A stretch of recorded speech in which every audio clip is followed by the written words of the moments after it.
এদেশে 300 জন এমপি হবে সামনে, অন্তত আমরা চাই 151 জন যেন কোরআন বুকে নিয়ে সংসদে যেতে পারে।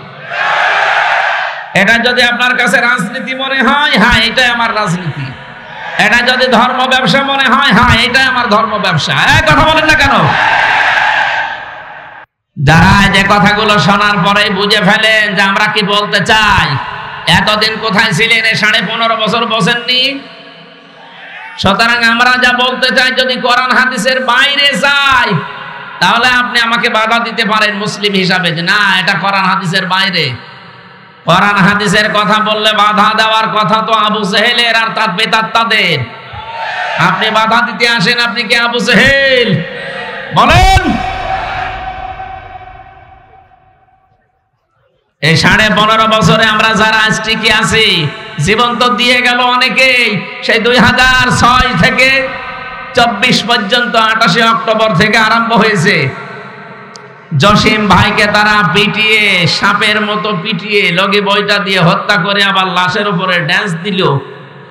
পৃথিবীর ইতিহাস পাল্টিয়ে ফেলেছে তারা। আমি যত ইতিহাস পড়েছি, কোন মানুষ হত্যা করার পরে লাশের উপরে ড্যান্স দেয়, এটা আয়ামে জাহিলিয়াতের যুগেও পাইনি, কিন্তু আওয়ামী জাহিলিয়াতের যুগে আমি পেয়েছি। কথা বলেন না কেন? মানুষ কত বিবেক, কত নিচে নেমে গেলে কাজ করতে পারে বলেন। এর পরের বছর 7 সাল আমি সিরাজগঞ্জ থেকে যাচ্ছিলাম একটা অনুষ্ঠান শেষ করে, বাসের ড্রাইভারের পেছনে বসে আছি।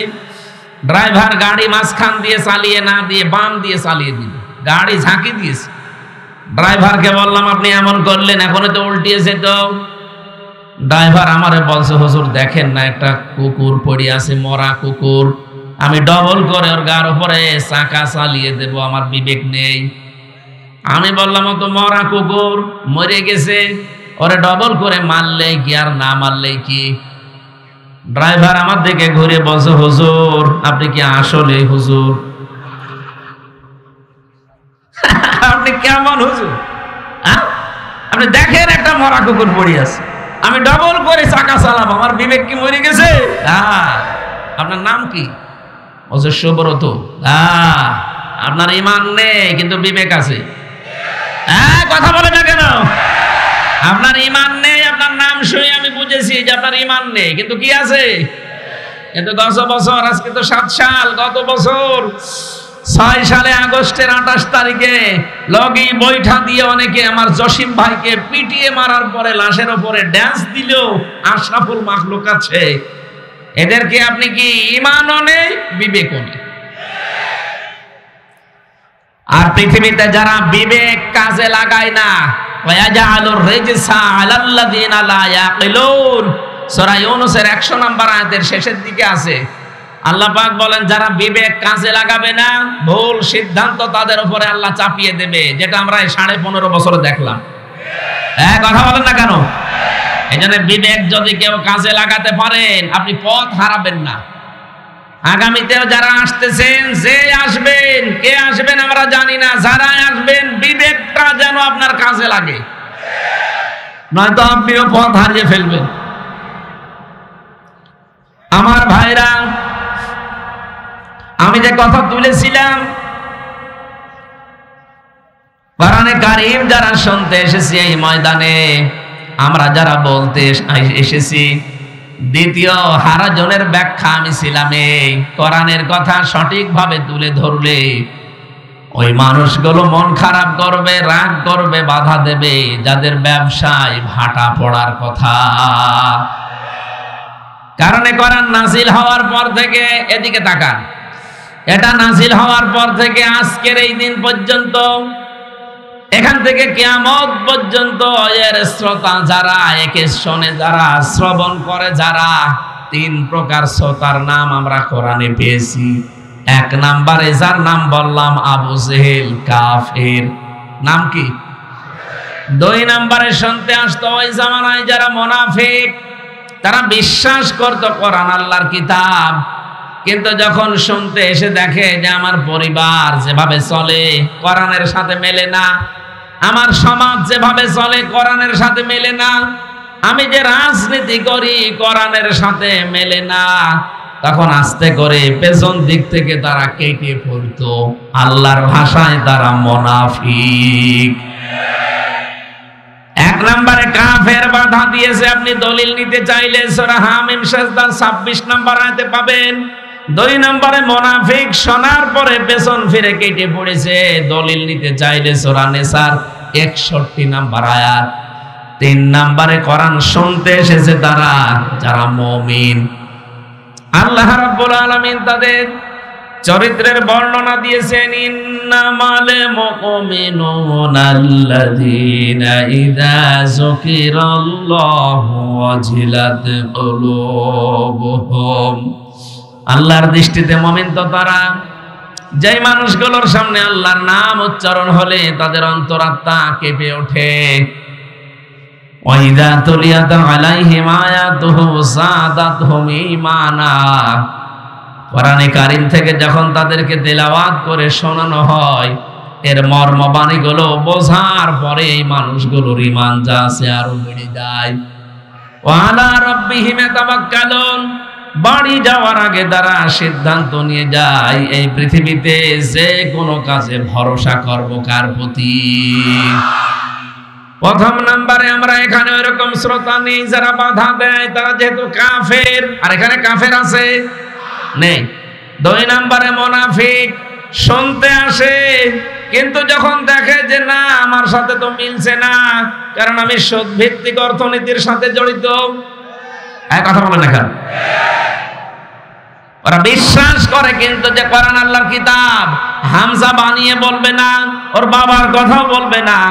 যখন দেখে যে না এগুলো তো মিলছে না, তখন আস্তে করে পিছন দিক থেকে কেটে পড়ে। আমি খুলনায় জেলেতে 3 বছর ছিলাম। জেলে যাওয়ার আগে আমি একবার খুলনায় এক মাহফিলে সভাপতি আমার কানের কাছে এসে বলছে, হুজুর দিনকাল ভালো না, রাজনৈতিক কোনো কথা বলার দরকার নেই, আপনি এক কাজ করেন, পারিবারিক জীবনে যেহেতু কোনো ঝামেলা নেই, পারিবারিক জীবন নিয়ে কথা বলেন। স্বামী স্ত্রীর ভেতরে কেন গন্ডগোল হয় আর এটা কি করে মেটানো লাগবে আপনি ওইগুলো বলবেন। ঠিক আছে। সূরা নিসা 34 নম্বর আয়াতটা শুরু করলাম যে এই কারণে গন্ডগোল হয় আর এগুলোর কারণে এটা মেটানোর পদ্ধতি আছে এর পরের আয়াতগুলোতে। ও আল্লাহ, আমি জানি না যে ওনার ওই দিন সমস্যা হয়েছে, মোনাজাত করে বাড়িতে গেলাম, খাবার দেবে তো না, মুখ গোমরা করিয়াছে। কি কথা বলছেন না কেন? বলছো হুজুর আমার বউর সাথে যে আমার গন্ডগোল আপনাকে বলল কে? কে বলবে না? আপনাকে ঠিক কেউ বলে দিয়েছে? আপনি যা যা বললেন আজকে সব আজকে আমার হয়েছে। বলেন তো আমার কেউ বলে দিয়েছিল? বলেছে একজন। কে? উনি 1500 বছর আগে জানিয়েছে যে এই কারণে গন্ডগোল হয়। এখন আপনি রাজনৈতিক জীবনে কোরআনে কারিমে যে নিয়ম নীতি আছে এটা আপনি মানেন না, বলতে গেলে তো আপনার সাথে মিলে যাবে। এখন আমি করব কি? আমি সব জীবন বাদ দিলাম। এখানে 9টা জীবনের কথা আছে। আমি একটা জীবন, যেহেতু সামনে এই জীবনটা আমাদের খুব দরকার, ওই জীবনের 5টা ইঙ্গিত দিয়ে আমরা তাফসীর মাহফিলে প্রবেশ করব। 1 নম্বরে রাজনৈতিক জীবনের নাম শুনলে যেহেতু মানুষ উলট পালট ধারণা করে, রাজনীতি, রাজার নীতি। এ পৃথিবীর রাজাকে, তাহলে ওনার নীতি বাদ দিয়ে আপনি কার নীতি করতে চান? আলেমদেরকে আসলেই বলেন যে হলো রাজনৈতিক কথা বলবেন না। আরে ভাই, পুরা কোরআনে 918 জায়গায় আমি রাজনীতির কথা পেয়েছি। আমার এই ছোট মাথায় যদি এত হয়, তো বড় বড় মাথা যাদের ওনারা তো আরো বেশি পাবে। অথচ কত মানুষ অলরেডি বলেই ফেলেছে যে কোরআনের সাথে রাজনীতির কোনো সম্পর্ক নেই। যেই লোকটা কথা বলেছে সে যদি আমার সামনে সূরা ফাতিহা শুদ্ধ করে পড়তে পারে আমি মিষ্টি খাওয়াবো, আর যদি পড়তে না পারে আমার মনে হয় ওনারা তওবা করে অন্তত পুনরায় মুসলমান হওয়া দরকার। রাজনীতি একটা ইবাদত। বিশ্বনবী যেহেতু নিজে রাষ্ট্রপ্রধান ছিলেন, রাজনীতি না করলে রাষ্ট্রপ্রধান হওয়া যায় না। কথা বলেন না কেন? আমাদের যিনি আছেন শাহাবুদ্দিন চপ্পু, উনি পর্যন্ত কয়েকদিন আগে কিন্তু ঘোষণা দিয়েছিল যে আমারে ঠেলা দিয়ে ফেলা যাবে না, আমি রাজনীতি করা মানুষ। এ কথা বলেছিল না? যে রাজনীতি না করলে উনিও রাষ্ট্রপতি হতে পারতেন না। এতটুকু একটা দেশের রাষ্ট্রপ্রধান যদি রাষ্ট্রপতি হওয়ার জন্য রাজনীতি করা লাগে, আমাদের নবী মুহাম্মদ রাসূলুল্লাহ সাল্লাল্লাহু আলাইহি সাল্লাম উনি যে 10 বছর রাষ্ট্রপতি ছিলেন, এটা কি মিথ্যা কথা? এটা মিথ্যা কথা? তাহলে আমাদেরকে অবশ্যই রাজনীতি সামনে করা লাগবে।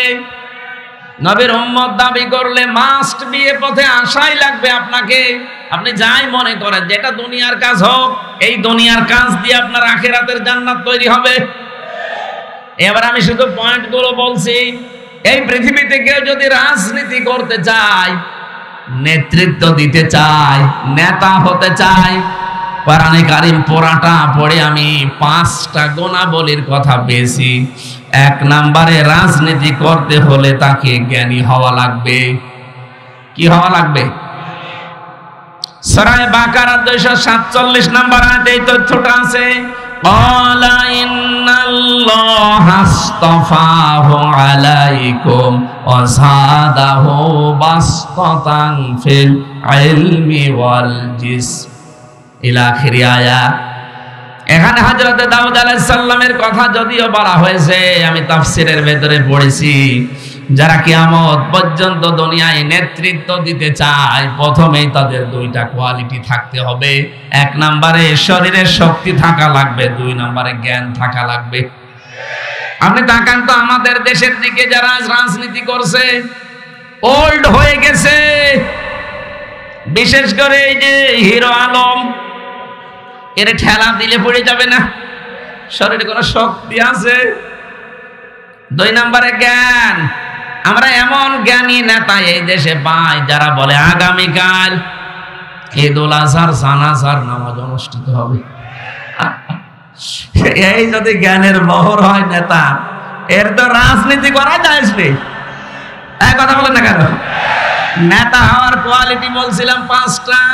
আপনাকে শক্তিশালী এবং জ্ঞানী হওয়া লাগবে। আমি কি বানিয়ে বললাম এটা?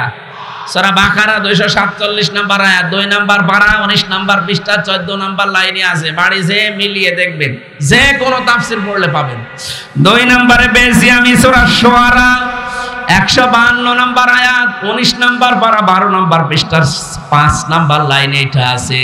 ওয়ালা তুতিউ আমরাল মুসরিফিন আল্লাযীনা ইউফসিদুনা ফিল আরদি ওয়ালা ইউসলিহুন। এই পৃথিবীতে যারা অপচয় করে আর সীমা লঙ্ঘন করে, তারা নেতৃত্ব দেওয়া জায়েজ নেই। আপনি এই 53 বছরই মিলান তো, যারা এই দেশে নেতৃত্ব দিল, কত নেতা অপচয়ের পুরা জীবনটাই ভরা।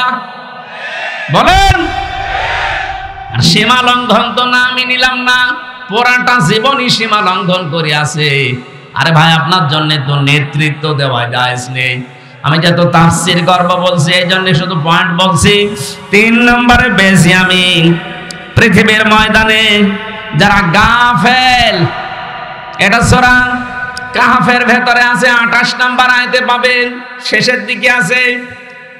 রব্বুল আলামিন বলেন, যেই মানুষগুলো দুনিয়াতে আল্লাহর জিকির থেকে, আল্লাহর স্মরণ থেকে গাফেল, তাদের নেতৃত্ব দেওয়া জায়েজ নেই, তাদের অনুসরণ করা জায়েজ নেই।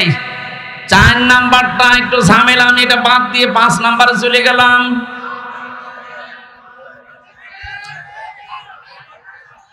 ঠিক আছে, আপনি মেনে নিতে পারলে আমার বলতে অসুবিধা নেই। মেনে নিতে পারার মতো এরকম সৎ সাহস আছে কার কার? দেখি, আন্দাজে হাত তুলবেন না। আলহামদুলিল্লাহ, পেয়েছি বলার। ঠিক আছে, আপনি শুধু আমার কথা না, বাড়ি যে মিলাবেন। সূরা নিসা 5 নাম্বার পারার 2 নাম্বার পৃষ্ঠার 10 নাম্বার লাইনের 34 নাম্বার আয়াতের প্রথম অংশে পাবেন, আর রিজালু কাওয়ামুনা আলান নিসা। নেতা হবে পুরুষ, মহিলা হবে তার আজ্ঞাবহ। সুতরাং আগামী আগামীতে এই 96% মুসলমানের দেশে যারা নেতৃত্ব দেবে তারা পুরুষ হওয়া লাগবে। এ পর্যন্ত থাক। যারা হাত তুলেছেন যদি এরপরও পুরুষ নেতা বাদ দিয়ে অন্য কোন জায়গায় ছোটেন, বিশেষ করে রওশনের সাথে দিকে, আমি আর বাকিটা বলতে পারবো না, সুতরাং আপনি সাবধান। 5 নাম্বারটা যেহেতু বলি নাই বলে ফেলি। এটা যারা বাকারায় আছে, প্রথম নাম্বার পারা 18 নাম্বার পৃষ্ঠার 6 নাম্বার লাইনের 124 নাম্বার আয়াতের প্রথম অংশে আছে রব্বুল আলামিন বলেন, ওয়াইযি বিতালা ইব্রাহিমা রাব্বুহু বিকালিমাতিন ফাতাম্মাহুন্না ক্বালা ইন্নী জাইলুকা লিন্নাসি ইমামা। আল্লাহ পাক বলেন, স্মরণ করো ওই সময়ের কথা যখন তোমাদের জাতির পিতা হযরত ইব্রাহিম আলাইহিস সালাম, যার নাম, তাকে আমি আল্লাহ পদে পদে পরীক্ষা করেছিলাম বিভিন্ন বাক্যের দ্বারা। তাফসিরে ফি জিলালিল কোরআন সাজ্জাদ কুতুব লিখেছেন, হযরত ইব্রাহিমকে আমার আল্লাহ জীবনে 50টা পরীক্ষা করেছিলেন। কত? 50টা পরীক্ষায় তিনি পাশ করেছেন। সর্বশেষ আগুনের যে পরীক্ষাটা, এটা গুরুত্বপূর্ণ। হযরত ইব্রাহিম আগুনের পরীক্ষায় যখন উত্তীর্ণ হয়ে গেলেন, রব্বুল আলামিন বলেন, আমি তোমাকে একেবারে খালি হাতে ফেরত দেব না। ক্বালা ইন্নী জাইলুকা লিন্নাসি ইমামা। শুধু মুসলমানদের জন্য না, লিন্নাস, মানব জাতির জন্য তোমাকে আমি নেতা বানিয়ে দিলাম। এখানে যেহেতু আলেম আছে, লাম শব্দটা আরবি গ্রামার অনুযায়ী 19টা অর্থে ব্যবহার হয়। লাম বালাগাত মান থেকে 13টা অর্থে ব্যবহার হয়। এর 9 নাম্বার অর্থে আপনি পাবেন লাম ব্যবহার করা হয় জীবিত মানুষদের জন্য। আমাদের জাতির পিতা হযরত ইব্রাহিম কিন্তু জীবিত মানুষদের নেতা ছিলেন। এ নেতা বানিয়েছে কে?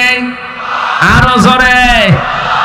হযরত ইব্রাহিম ওই সময় জিজ্ঞাসা করেছিলেন, ক্বালা মিন যুররিয়াতি, হে আল্লাহ, নেতৃত্ব দেওয়ার গুণাবলী, এই যে নেতা হওয়ার যোগ্যতা, এটাকে শুধু আমাকেই দিলে নাকি আমার সন্তানাদি যারা কিয়ামত পর্যন্ত আসবে তারাও নেতা হতে পারবে, তারাও নেতৃত্ব দিতে পারবে? আল্লাহ জবাব দিয়েছেন সঙ্গে সঙ্গে, ক্বালা লা ইয়ানালু আহদিজ যালিমিন। ইয়ানালু এটা মোজারে, বর্তমান ভবিষ্যৎ, প্রেজেন্ট ফিউচার। আহদিজ যালিমিন এটা বহু বচন। ভালো করে খেয়াল করেন, আল্লাহ শুধু অতীতের শব্দ দেয়নি, ইয়ানালু মোজারে দিয়েছেন। রব্বুল আলামিন বলেন, ইব্রাহিম, তোমার সন্তানাদের ভেতরে নেতৃত্ব দিতে পারবে, নেতা হতে পারবে তারা, কিন্তু যারা জালেম তাদের জন্য আমার কোনো অঙ্গীকার নেই, ওয়াদা নেই। আয়াতের তাফসিরে মুফাসসির লিখেছেন, বিশেষ করে 20 শতাব্দীর একজন অন্যতম মুজাদ্দিদ মাওলানা সাজ্জাদ আবুল আলা মাউদুদী রাহমাতুল্লাহ আলাইহি, তার কিতাব পড়তে গিয়ে আমি আয়াতের তাফসিরে পেয়েছি, তিনি দিয়েছেন কিয়ামত পর্যন্ত জালেমদের নেতা হওয়া, নেতৃত্ব দেওয়া হারাম। অথচ আজটা পুরো বাংলাদেশে বিপরীত। যারা বড় বড় নেতা দেখবেন, বড় বড় জালেম তারা। যে যত বড় নেতা ছিল এই দেশে, সে তত বড় জালেম ছিল। সর্বোচ্চ যেটা এই দেশে পালিয়েছে, এটা সবচাইতে বড় জালেম ছিল। তার প্রমাণ আমি নিজে, আমি ভিকটিম। 3টা বছর আমাকে ফাঁসির কন্ডেম সেলের ভেতরে তালাবদ্ধ করে রেখেছিল, কোনো কারণ নেই, বিনা কারণে। কয়েকদিন আগে আমার মামলা খারিজ হয়ে গেছে সব। আগস্টের 5 তারিখের পরে আমি মামলা তুলেছিলাম। জজ সাহেব এটা দেখে বলছে যে এর ভেতরে তো কোনো মাল মশলা নেই, আমি রায় দেব কি দিয়ে, খারিজ করে দিলাম। বলতে গেলাম যে মাননীয় আদালত, 3 বছর তো আপনার কাছে ছিল মামলাটা, তখন তো রায় দেননি। তখন বলেছেন যে মামলা জামিন হয়, আগেই ফেলে দিতেন ফাইল। আর আজকে বলছেন কোনো মাল ম্যাটারেস নেই, এ মামলা খারিজ করে দিলাম। উনি এইটাই বলতো, হুজুর আমার হাত বাঁধা ছিল। কথা বলছেন না কেন? এখন আমার হাত খোলা আছে, আমি এখন ন্যায় বিচার করতে পারছি। আমরা এইটাই চাই। বাংলায় 1628টা চেয়ার আছে। কত? 1628টা চেয়ার আছে এই দেশে। এই চেয়ার না, মেন চেয়ার। শুধু একটা চেয়ারে হাত খোলা ছিল, বাকি 1615টা চেয়ার সব হাত বাঁধা ছিল। আপনি যে চেয়ারের নামই বলেন, সব চেয়ারেরই হাত বাঁধা, শুধু এক চেয়ারের হাত খোলা ছিল। আপনি মনে করছেন যে কাওয়া কাকুর মনে হয় হাত খোলা ছিল? না, ও কাওয়া কাকুরও হাত বাঁধা। একটা চেয়ারের শুধু হাত খোলা ছিল। আমরা চাই এই দেশে যেমন এখন সব হাত খুলে গেছে, কিয়ামত পর্যন্ত এই দেশে যত চেয়ারে মানুষ বলবে সবার হাত আবু সাইদের মতো খোলা থাকবে। এটা চান না আপনারা? কারো হাত যেন আর বাঁধা না থাকে। আর হাত খোলা থাকবে তখন আমার হাকামা বিহি আদালা, যখন এইটার বিচার শুরু হবে। এইটার বিচার ব্যবস্থা তৈরি করার জন্য যদি কেউ দল করে, রাজনীতি করে, আর আপনি সেইটাকে ধর্ম নিয়ে ব্যবসা করায় এই তকমা দিতে চান, সবচাইতে বড় ধর্ম ব্যবসায়ী তারা যারা সিজনাল নামাজি, সিজনাল টুপি মাথায় দেয়, সারা বছর খবর পাওয়া যায় না, শুধু যখন রায়ের সময় আসে, ভোটের সময় আসে, টুপি মাথায় দিয়ে খালি ঘন ঘন সালাম দেয়। কথা বলেন না কেন? না, ধর্ম ব্যবসায়ী তো আসলে তারা। আমরা ধর্ম নিয়ে ব্যবসা করে খাই না, আমরা সারা জীবনই এই পোশাকে আছি। শুধু ভোটের সময় আসলে টুপি মাথায় দেই, টুপি এখন আমাদের মাথায় নেই। ভোটের সময় এইটাই থাকবে। এক কথা বলেন না কেন? সুতরাং আয়াত দ্বারা যেহেতু প্রমাণ হয়েছে যে কোন জালেম রাজনীতি করতে পারবে না, আগামীতে যারা জালেম হবে তারা যেন চেয়ারে বসতে না পারে, এ বিষয়ে সজাগ থাকা লাগবে না? জালেম শব্দটা শুনতে ছোট মনে হচ্ছে, কিন্তু ব্যাপক অর্থবোধক একটা শব্দ, আর এমন ভারী শব্দ এটা। ইন্নামাস সাবিলু আলাল্লাযিনা ইয়াজলিমুনা নাস, সূরা শূরা 25 নম্বর পারা 6 নম্বর পৃষ্ঠা 13 নম্বর লাইনের 42 নম্বর আয়াতে আছে, প্রথম অংশে আল্লাহ বলেন, আমি নিজে জালেমদের বিরুদ্ধে মামলা দেব। সুতরাং 15.5 বছরে যারা দেশ চালিয়েছে প্রত্যেকেই জালেম আর জালেমের দোষর। কথা বলেন না কেন? সংস্কার যখন আরম্ভ হয়েছে, আমরা চাই এই 15.5 বছরে যারা দায়িত্বে ছিল এই জালেমাকে টিকিয়ে রাখার জন্য একটাকেও যেন চেয়ারে রাখা না হয়, সবগুলো বিদায় করে দেন। এক কথা বলেন না কেন? যারা দায়িত্বে আছেন আমরা চাই শহীদের রক্তের দাম দিতে। 2732 জন মানুষ মারা গেছে, 2780 জন এখনো হাসপাতালের বেডে, এখনো কাতরায়। তাদের আর্তনাদ গুলো শুনতে হলেও, অন্তত দাম দিতে হলেও যারা এই বৈষম্য তৈরি করেছিল তাদেরকে চেয়ার থেকে নামানো এখন সময়ের দাবি। এটা কোনো রাজনীতি না, এটা আমাদের জাতীয় দাবি। এক কথা বলেন না কেন?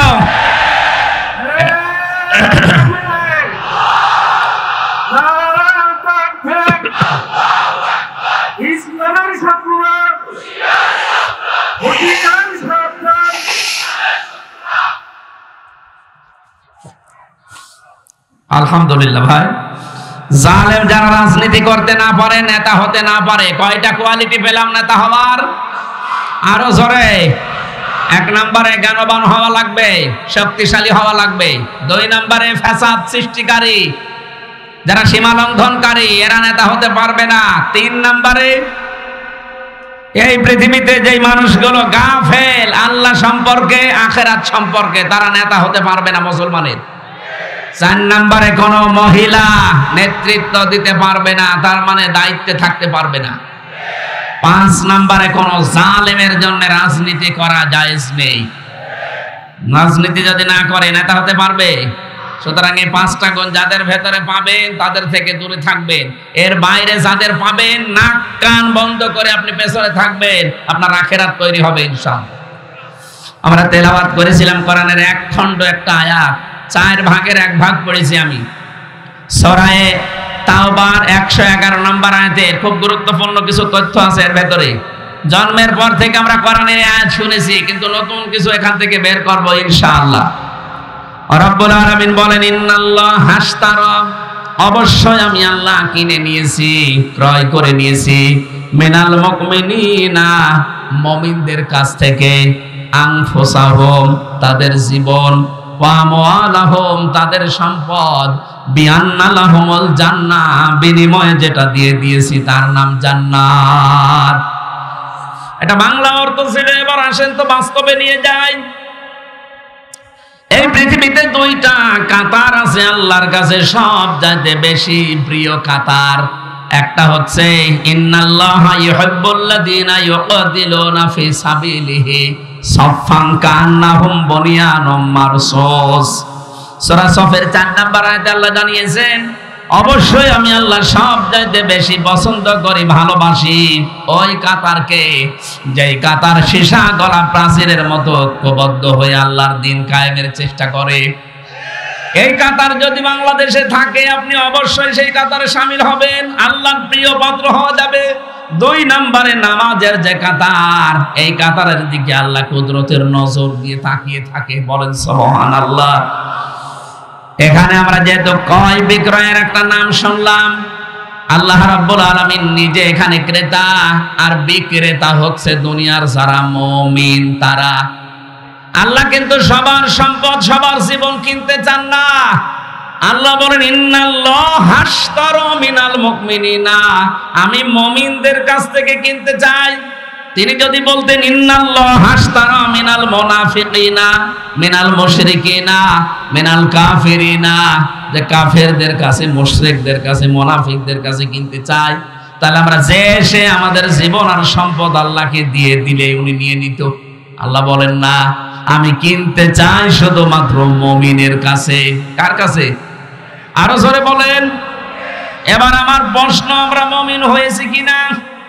মুমিন যদি এখনো হতে না পারি, সত্যিই কিন্তু আমাদের সম্পদ, আমাদের জীবন আল্লাহ কিনবে না। আজ বাংলাদেশের সাথে আমি আয়াতটা মিলিয়ে দেখেছি, বহু মুসলমান দাবি করে অথচ এখনো মুমিন হতেই পারে নাই। এই লোকটা মসজিদের টাইলস লাগিয়ে দেয়, মাদ্রাসায় ফ্যান কিনে দেয়, পুরাটাই পানিতে ফেলা হবে। আর আপনি মুমিন না হলে আপনার সম্পদ আল্লাহ কিনবে না। এখন যদি আমি বাজারে যাই, কোনো পচা মাছ আমি হামজা যেমন কিনতে রাজি না, দরকার হয় মাছ কিনবো না, তারপরও পচা মাছ কিনতে আমি রাজি আছি। কথা বলে না কেন? আমার চাইতে আল্লাহর মেধা, যোগ্যতা, দক্ষতা কত বেশি আপনি চিন্তা করেন। উনি যদি পৃথিবীর কিছু কিনতে চান, পচা জীবন, পচা সম্পদ কিনবে।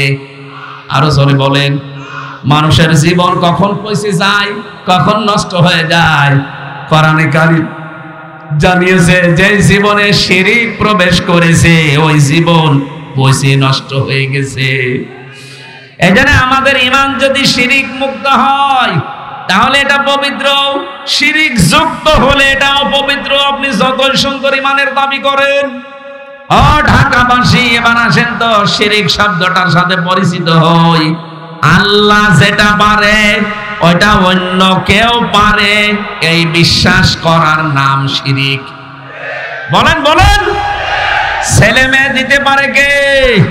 ইয়াখলুকু মা ইয়াশা ইয়াহাবু লিমান ইয়াশাউ ইনাসা ইলা আখিরি আয়া।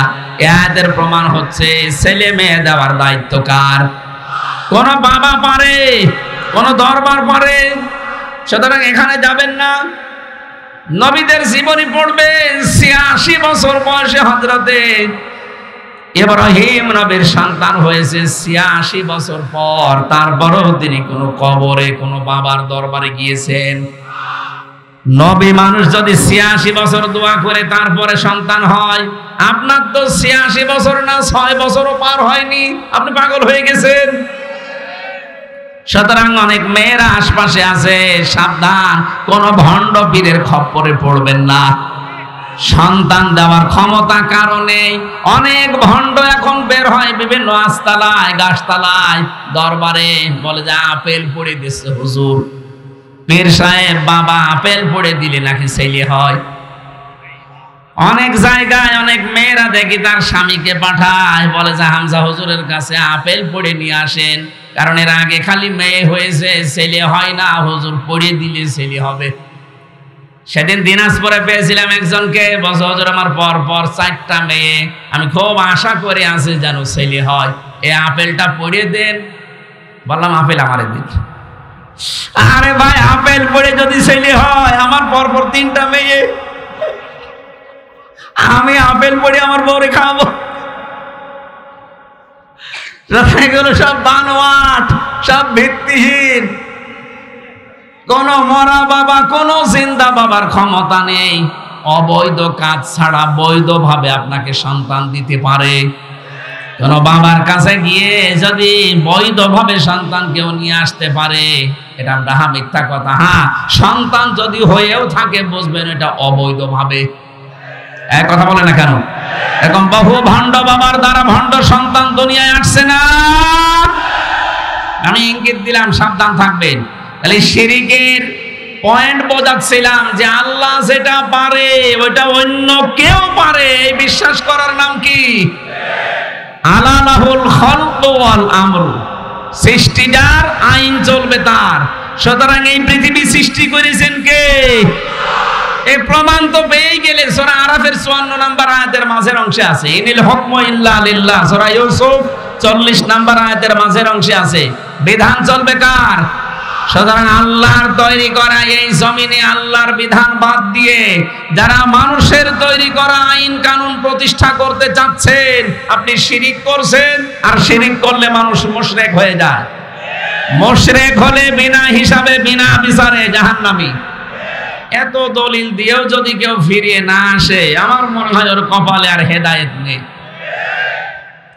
বলেন তো এই দেশে এখন মুশরিক আছে কিনা? তাহলে আল্লাহ যেটা পারে ওইটা অন্য কেউ পারে। ইয়াকুলুনা হাল্লানা মিনাল আমরি মিন শাইইন কুল ইন্নাল আমরা কুল্লাহু লিল্লাহ। সূরা আলে ইমরান 154 নম্বর আয়াতের মাঝের অংশে আছে, 4 নম্বর পারা 9 নম্বর পৃষ্ঠার 3 নম্বর লাইনে আছে। আল্লাহ বলেন কাফেররা জিজ্ঞাসা করতো, হে মুহাম্মদ সাল্লাল্লাহু আলাইহি সাল্লাম, আইন তৈরি করতে আমরা কি পারি? আল্লাহ বলেন নবী আপনি বলেন যে না, এটা তৈরি করার একচ্ছত্র মালিকানা কার? সুতরাং আল্লাহ বাদে আইন তৈরি করা যেহেতু জায়েজই নেই, এই 54 বছর যাদের তৈরি করা আইনে এই দেশ চলেছে, ডক্টর মোহাম্মদ কামাল তার বানানো এই সংবিধান এই দেশ থেকে তুলে দিয়ে কোরআনে কারিমে আল্লাহ একটা সংবিধান দিয়েছেন। সূরা ফুরকান 77টা আয়াত আছে, 73টা ধারা আছে। শুধু এই 73টা ধারা বাংলার সংবিধানে আপনি সংস্কার করে দেন, আল্লাহর কসম এই দেশ থেকে যত অন্যায় দেখছেন সব বন্ধ হয়ে যাবে। স্যার ব্যাখ্যা করছিলেন ফিতনার যত ফিতনা আছে সব দূর হওয়া সম্ভব শুধু এই সংবিধানের দ্বারা। কিসের চাঁদাবাজি করবেন আপনি? এমনি দূর হয়ে যাবে যদি এই 73টা ধারা বাংলার সংবিধানে সংশোধন হয়।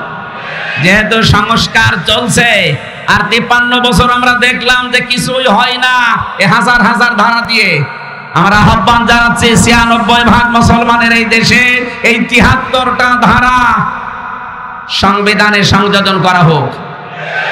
এর পক্ষে আপনারা নেই? হয়তো এই হাত আমাদের মুখের কথা ওনাদের পর্যন্ত যাবে কি যাবে না জানি না, কিন্তু আরো সে চলে গেছে। ইব্রাহিম নবীকে আগুনে দিয়েছিল, ব্যাঙ শুধু প্রসাব করেছিল, জানতো যে আমার প্রসাবে কিছু হবে না, কিন্তু পক্ষে ছিল। আমরা এই সংবিধানের পক্ষে আছি না? হাত যাদের আছে তুলে ধরেন, ক্যামেরায় ভিডিও হোক ফেরেশতাদের। লিল্লাহি তাকবীর।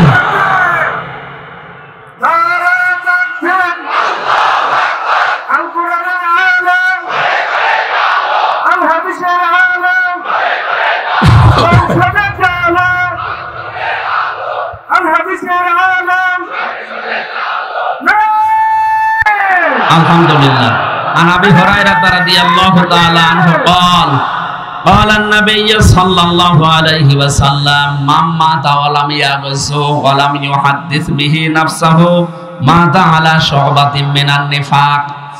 বিশ্ব নবীর সাহাবী হযরত আবু হুরায়রা বলেন, যে ব্যক্তি মরে গেল এমন অবস্থায় যে তার মনের ভেতরে আকাঙ্ক্ষা ছিল না যে আমি জিহাদ করব, দিন কায়েম করব, এই সিদ্ধান্ত এই আকাঙ্ক্ষা যদি কারো মনের ভেতরে না থাকে যে কোরআন বাংলাদেশের সংবিধান হোক, ও যদি মরে যায় ও মুনাফিক হয়ে মরে যাবে। সুতরাং আমরা মুনাফিকি থেকে বাঁচতে চাই না, আরো জোরে বলেন। তাহলে আমার পয়েন্টে এসেছে, আল্লাহ পাক ছাড়া আইন যেহেতু কেউ বানাতে পারে না, সুতরাং আল্লাহর আইন বাদ দিয়ে মানুষের তৈরি করা আইন এই দেশে আমরা কায়েম হতে দেব? বলেন দেব? চেষ্টা করে যাব আমরা মরণ পর্যন্ত। কায়েম হলে কোরআনের আয়াত ভালো, না হলেও আমাদের কোনো লস নেই। আমাদের জীবনের শেষ দিন বেতন আছে জান্নাত। কথা বলেন না কেন? সুতরাং জীবনের শেষ দিন পর্যন্ত একটা কাজ করে যাওয়া লাগবে। 500 ফরজ আছে কোরআনের ভেতরে, এটা 1 নাম্বার ফরজ। আনাকিমুদ্দিন ওয়ালা তাতাফাররাকু ফি, দিন কায়েম করো, এ বিষয়ে কোনো ফতোয়াবাজি করবা না, কোনো মতপার্থক্য এখানে চলবে না। সুতরাং যে যাইলে কাজ করছেন, তাবলীগ করেন, পীরগিরি করেন, জিহাদ করেন, যাই করেন করেন, দায়িত্বে আপনার জীবনে এইটা নেওয়া লাগবে যে আমি এই দেশে আল্লাহর কোরআনের রাজ কায়েম দেখতে চাই। এখানে কোনো ফতোয়াবাজি চলবে না ইনশাআল্লাহ।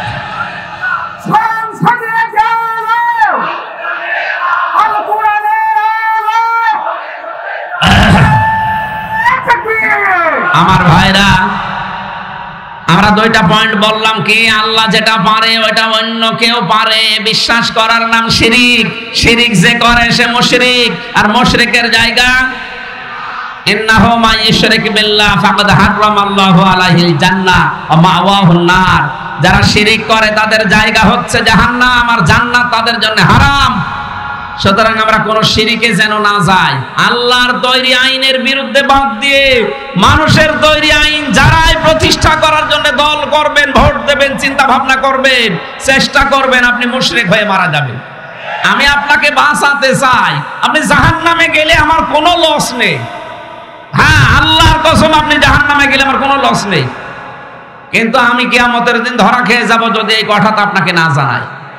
সুতরাং বাংলার জনগণ সাবধানে, রেকর্ড হচ্ছে, সারা দেশে ছড়িয়ে যাচ্ছে।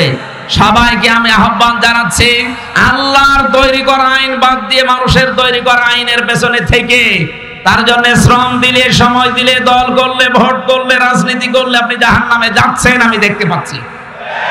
এরপরে বাকিটা আপনার বিবেকের উপরে। আর বিবেক অনুযায়ী যদি কাজ না করেন, আপনার উপরে ভুল চাপিয়ে দেবেন কে? দলিল কোথায় আছে? সূরা ইউনূস 11 নম্বর পারা 19 নম্বর পৃষ্ঠা 4 নম্বর লাইনের 100 নম্বর আয়াতের শেষের দিকে আছে। এত দলিল দিয়েও যদি কারো মন খারাপ হয়, আমার মনে হয় ওটা একটা টাটকা আবু জেহেল। আবু জেহেল এত খারাপ ছিল না।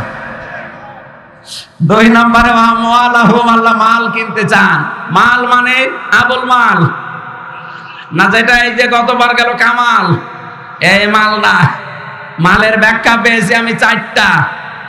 আমার আজকের অনুষ্ঠান গাজীপুরে, ওইটা আসল মাহফিল ছিল। এটা আপনারা দায়িত্বশীল যারা আছে এদেরকে ধরে জোর করে নিয়েছেন। এমনি জালেমরা 3টা বছরে আমার ফাঁসির কন্ডেম ছেলে খাবার দেয়নি, খেয়ে না খেয়ে আমার শরীরটা শেষ করে দিয়েছে। 14 রকমের অসুখ আমার শরীরে। এরপরে রাত জাগা নিষেধ, ডাক্তাররা বারবার বলছে রাত 10টার ভেতরে ঘুমিয়ে পড়বেন, কিন্তু এখনই 9টা 10 বেজে গেছে। আমার মনে হয় এখন আর চালানো ঠিক হবে না। এই আয়াতে এখনো লক্ষ লক্ষ কথা আছে।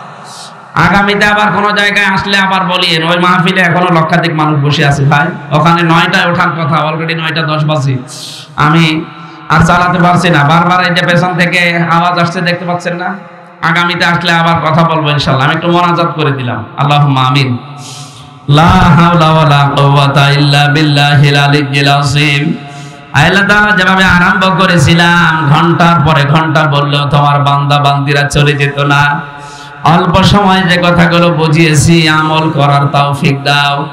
ইসলামী সমাজ কল্যাণ ট্রাস্ট কিয়ামত পর্যন্ত তুমি কায়েম করে নাও। কয়েকদিন আগে আমি পাবনা দারুল আমান ট্রাস্টের